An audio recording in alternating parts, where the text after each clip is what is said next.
late, great Bilderberg sleuth, Jim Tucker, when Margaret Thatcher had just been out of office 1 year, was able to interview her briefly at a D.C. press dinner that she was a keynote speaker at. She was actually there attending it with the vice president. And he wrote an article about it. The fact that he brought up Bilderberg to her and how she had helped keep the UK out of the European Union, and that she said that she was very, very proud of that, and that she was most proud of that, and that basically it was treasonous. Well, the UK was sucked into the EU by the so-called trade deal, just like the TPP, and details were kept secret. They weren't allowed to vote on it, just as we're now seeing their prime minister, our president, was, quote, given the unconstitutional authority under either country's laws to sign on to it. And now we know, because of a statement President Obama made on NPR, that's on InfoWars.com and DrudgeReport.com today, that indeed there is carbon taxes, there is, quote, global warming initiatives in the TPP agreement. There is draconian manipulation of our borders, quotas on refugees. It's the same thing that's in the EU or the NAU. It's the same group.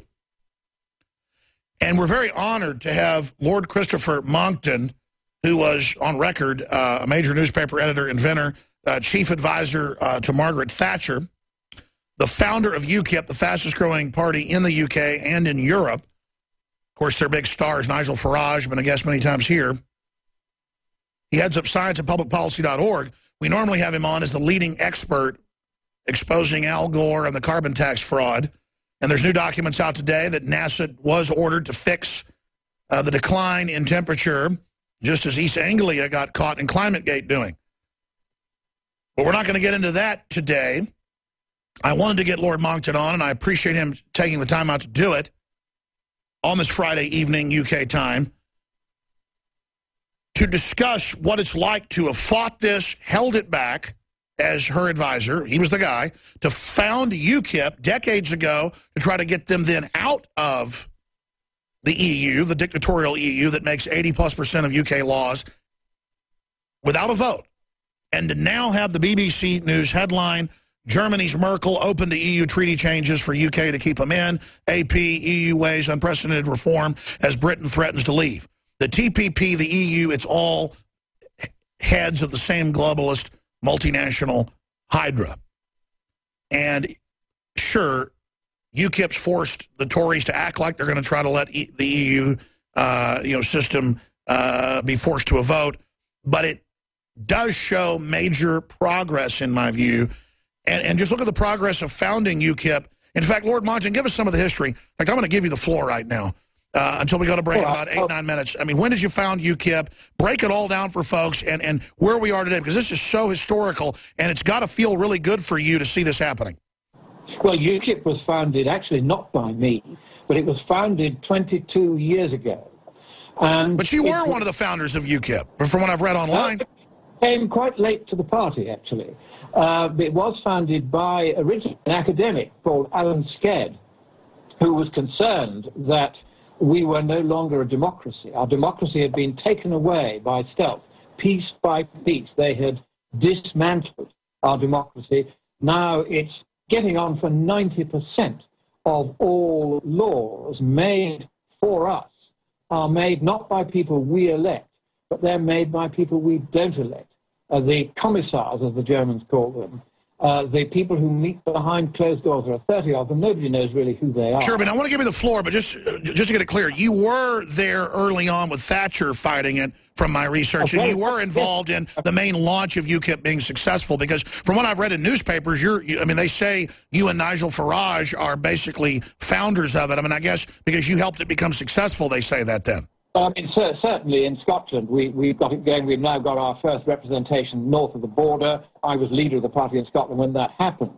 We are making waves right throughout Britain. We got an enormous percentage of the vote at the last general election, but didn't get more than one parliamentary seat, because when you first begin a breakthrough of this kind, you don't get many seats, and then you build on that and next time we'll get still more, because what's going to happen is there's going to be a bogus negotiation where Cameron and the other European members will get together, they'll work out a few token concessions so that Cameron can then say to the people, well, I recommend that they've given us enough. What they won't have given us is our democracy back. And until they do, UKIP won't be satisfied. What we want to see is a right of the parliaments of member states to vote down legislation proposed by the EU unless and until the elected European Parliament, which at the moment doesn't even have the power to bring forward a bill, not much of a parliament that then, is given proper democratic power. If it's not given enough power, then we would rather just leave. So we've made huge advances in the European elections. We're now the largest party in Britain in the European Parliament. We've made very big advances also in the British elections. But we've now begun, rather surprisingly, to take votes almost as much from the Labour Party as from the Conservative Party. Because one of the things that Nigel has brilliantly done is to broaden the appeal of the party. So it's no longer just the intellectuals, the academics concerned about our democracy. It's ordinary working people who are now becoming concerned about our democracy. Well, that's very exciting, but, I mean, as somebody involved since the Thatcher administration, can you go back to the fight then? I mean, she was successful holding it back then. Then they were able to ram it through by stealth, because I'm comparing it to how they're trying to ram through the TPP the very same way. Absolutely. They could not get through what eventually became the Maastricht Treaty, which was the one where we finally gave our control of our laws away forever. They couldn't get that through while Margaret Thatcher was still in office. They had to get rid of her before they could do it. And it was the pro-European faction in the cabinet that plotted against her to bring her down, so that they could drag us in ever deeper into this mess of anti-democracy. And we fought that for as long as she was Prime Minister. They knew they couldn't get away with that. She was very willing to work with our European partners on matters of common advantage, but she was not willing to give away our democracy. And she stood very firm and very strong and very clear on this. And of course, it was very popular with the people. She was re-elected 3 times with huge majorities, precisely because she had taken a tough line, a pro-British line, and a pro-democracy line, because in her day, the two things went together. Now, Cameron is not of the same stamp. He's very different. He is saying, well, we want to stay in the European Union, and he will do whatever it takes to do it. It's not even clear that they will make sure that the referendum bill, which it has to be passed before a referendum can be held on this question, will pass the House of Lords, because... Sure, but I mean, he is at least engaging in this lip service because of UKIP pressure, correct? Absolutely. There's no doubt that had it not been for UKIP, he wouldn't even have made that promise before the last general election that this time he would give us a referendum. So it shows the issue is now becoming more and more popular. People are more and more aware of it. Now on the front pages. There's no longer can the establishment say this is something you can sweep under the carpet. No longer can they say this is just a few cranks. That's what they said of us, in the early years. So isn't that a devastating victory for sovereignty worldwide?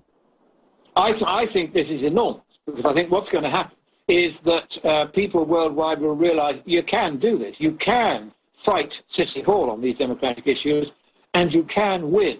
And I want to end very briefly on one little point that you raised earlier about Tom Carl of the NOAA and fiddling the temperature data to try to pretend that there has been global warming over the last 18 years, 6 months, when the satellites show 0 global warming over the last 18 years, 6 months.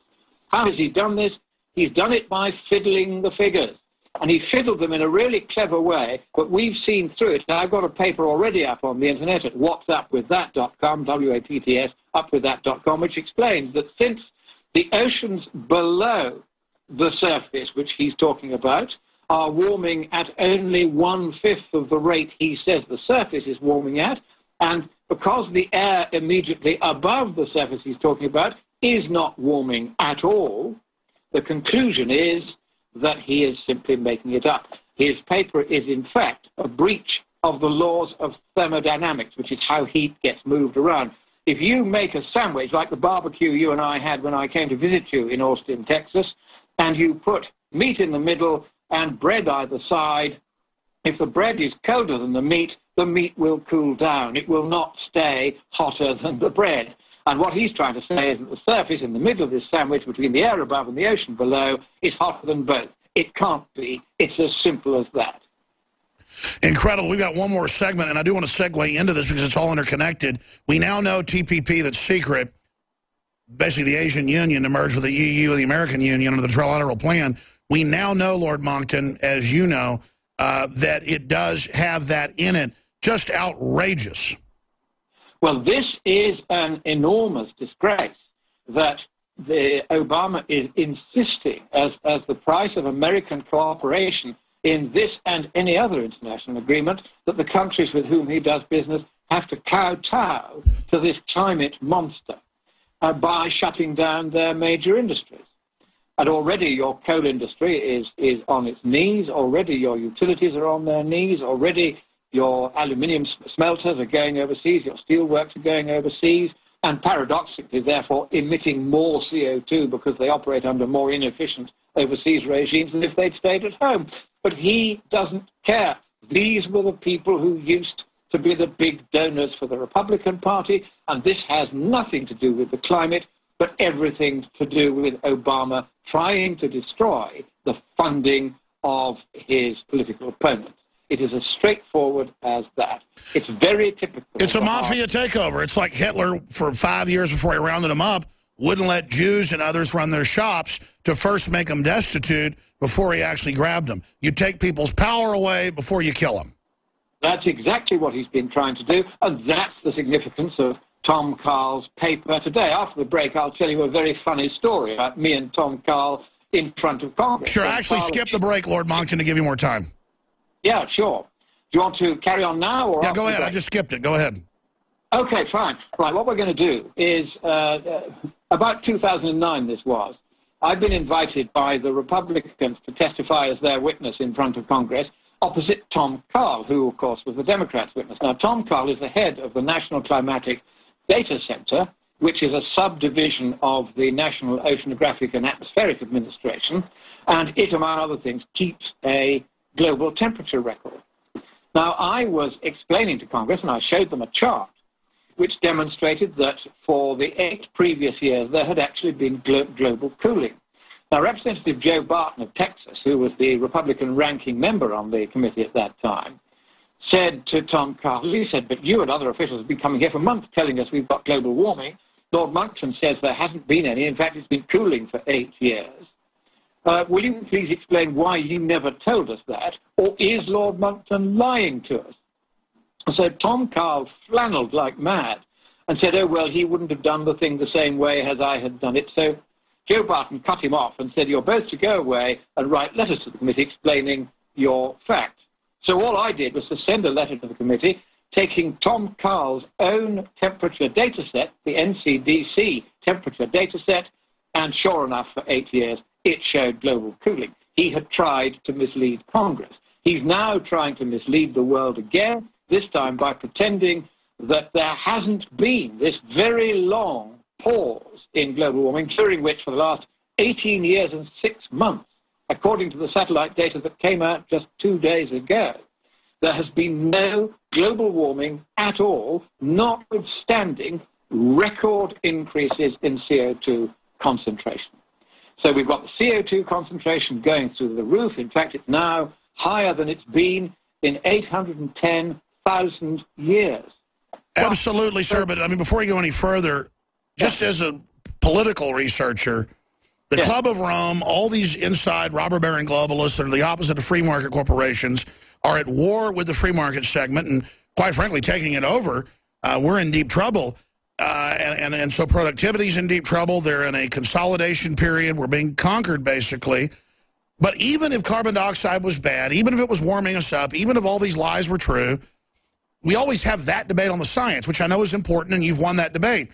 they just keep stonewalling. And separately, how does paying gore and blood carbon trading in London, or paying the Chicago Mercantile that Obama is invested in, and that Soros is invested in, and then N.M. Rothschild, how does paying these billionaires billions and billions and trillions in the aggregate, how does that save the earth when you move 1,000 coal plants from the U.S. to Mexico and China, where they have no controls and they're totally dirty and ours are clean? How? So, I mean, it's all a fraud. It's all a scam. So I think give you the figures on that, because China overtook the United States just 10 years ago as the world's largest emitter, and in 10 years has become twice as large an emitter of CO2 yes. as the United States. And what does Obama do? He goes to his fellow communists last December in China and says, you can go on emitting as much CO2 as you like. I'm going to shut down the U.S. economy so you don't have to compete with it for natural resources. Unbelievable. It's a big concern of the Chinese. And the Chinese have said, yeah, we're happy with that. Well, what's not to like? So what is happening here? You're quite right about these rich people who have clambered onto this climate bandwagon, because this, Alex, is the fastest transfer of wealth and power ever from poor people worldwide to rich people worldwide in human history. That's what it's really all about. And they package it as helping poor people. Yeah. Because as you've said, they don't care about poor people. They care about them if they're voters. Otherwise, they don't care about them at all. And even then, not much. They want to get rich. They have realized that by coming up with this ridiculous, increasingly, visibly ridiculous climate mantra, they can get shovelfuls of cash. That's why Tom Carl comes out with these dopey papers and puts all those falsehoods in front of them. Well, I mean, how many times can they get caught with fake data and fake data sets in the emails, you know, to hundreds of other groups, faking everything? I mean, how many times can they get caught until they get into some type of trouble? I want you to answer that, Policer. And then in closing, what about Al Gore in a speech? We played the clip last week. In 2007, getting his Nobel Prize, or 2006, saying that the Antarctic ice cap will be completely gone by 2013, and now it's at record levels. I mean, he's got to get caught saying polar bears are all dying when their numbers are up fivefold. That's right. The polar bears' numbers are up. It's the Arctic ice cap he was talking about, and that is still there, very much still there. You've got my piece now, I see, on the. But wasn't he talking about he was talking about Arctic? Yeah, the northern. I said the southern. Sorry. Yes. And the Arctic ice is still there, even in the summer. And it wouldn't matter terribly much if it disappeared in the summer. It's only going to disappear for a few weeks. Again, the laws of thermodynamics dictate that for the rest of the time it's got to be there because of the way the sun hits at an angle. So all of these fictions are beginning to become more and more implausible. That's the significance of Tom Carl's ludicrous paper, because what he is having to do is to produce so absurd a false result that even a layman like me can look at it and find the most obvious way of showing it's an absurd result, which is if the air above the surface isn't warming, if the ocean below the surface is hardly warming, how can the surface itself be warming? The answer is it can't. It's an offense against the laws of thermodynamics, the laws of how heat moves around in a system. There is no way that his result can be correct. It is really as simple as that, and that's the point. Are you saying 2 plus 2 doesn't really equal 5 like Common Core says? That's it. I'm saying 2 plus 2 still equals 4. Like it or not, Alex, I'm old-fashioned about these things. And what they are saying is they are now in desperation coming out with lies that are so absurd that you can knock them down in 2 minutes. It doesn't even require detailed research to do it. And that's the point. They know that this Paris climate... So what are they going to do next, and what's their next big power grab? Next big thing is the climate conference in Paris. The Paris Climate Conference is the real big one. That's in December this year. It's the 23rd, I think it is, in the series of annual UN climate bedwetters conferences where tens of thousands of activists basically go there and a few dozen national negotiators go there. And they now have in place a plan which will create what they're no longer going to call a global government. The term government was used in the 2009 Copenhagen draft, which failed when China blew it out of the water. But now China's been nobbled by Obama because he's exempted them from having to make any cuts in emissions. Whatever Paris actually does will make no difference to the climate, even if CO2 had an influence to the degree that they say it does, which we now know it doesn't. But they're still going to set up their global government. They're calling it this time, rather coyly, a governing body, so that they can easily change it into a government later, exactly the same as the EU.